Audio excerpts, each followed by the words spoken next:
Life with யூனில் இன்னைக்கு டே 25 guys. உங்கள் டே 25ல் உங்கள் எல்லாரையும் அன்புடன் வரவேற்கிறேன். வாய்ஸ் கொஞ்சம் உடம்பு சரியில்லாத காரணத்தினால அப்படி தான் இருக்கும். கொச்சிக்காதீங்க, இதுவுமே வரவேற்க நல்லா இருக்கும்னு நினைக்கிறேன். உடம்பு சரியாயிடும்னு காலைல எழுந்தோடனே ப்ரெஷ் பண்ணிவிட்டு ஃப்ரெஷ்அப் ஆகிட்டேன். ஃப்ரெஷ்அப் ஆகிட்ட பிறகு வேறு எதுவும் இல்லை, ஃப்ரெஷ்அப் ஆகிட்டு சும்மா உட்காந்துட்டேன். இன்றைக்கி சீக்கிரமாக வேறு ரெடி ஆகிட்டேன். சீக்கிரமாக ரெடி ஆன காரணத்தை நான் கொஞ்சம் கார்டனுக்கு போயிட்டு சும்மா வேடிக்கை பார்த்துருந்தேன். வேறு என்ன பண்ணுறது, இயற்கை இன்றைக்கி வேறு கிளைமேட் வேறு சூப்பராக இருந்தது. கிளைமேட் நல்லா இருந்தது, அதனால போயிட்டு அருமையாக உட்காந்துச்சு வேடிக்கை பார்த்துருந்தேன். காற்று அதிகமாக அடிச்சிருந்துச்சி. வேடிக்கை பார்த்துட்டு இன்றைக்கி காலை உணவாக தோசை சாப்பிட்டேன். சீக்கிரமாக தூங்குங்க, நான் தூங்காத காரணத்தால் தான் எனக்கு வாய்ஸ் கொஞ்சம் இப்படி இருக்குது. உடம்பு சரியில்லாம போச்சுன்னு நினைக்கிறேன்.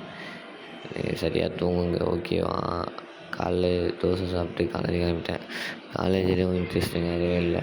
டெய்லியும் எல்லா சாரும் வந்தாங்க, எந்த ஃப்ரீயாகவே கிடைக்கல.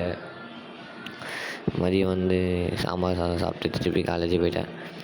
காலேஜ் போயிட்டு இன்ட்ரெஸ்டிங்காக எதுவும் ஹாஸ்டலில் தூங்கிட்டேன். தூங்கிய பிறகு திருப்பி ராத்திரி சாப்பாடு இட்லி சாப்பிட்டு ஒரு வாக்கிங்கை போட்டு இன்றைக்கான டேவும் முடிச்சுக்கினேன். டே 26ல் நாளைக்கு உங்களை சந்திக்கிறோம். பாய் கைஸ், நன்றி. மறக்காமல் நம்ம சேனலை சப்ஸ்கிரைப் பண்ணிட்டு, லைக் பண்ணிட்டு, ஃபாலோ பண்ணிட்டு போயிடுங்க. உங்களால் முடிஞ்ச ஒரு ஹெல்ப் பண்ணுங்கள் கைஸ். தேங்க்யூ கைஸ், பாய்.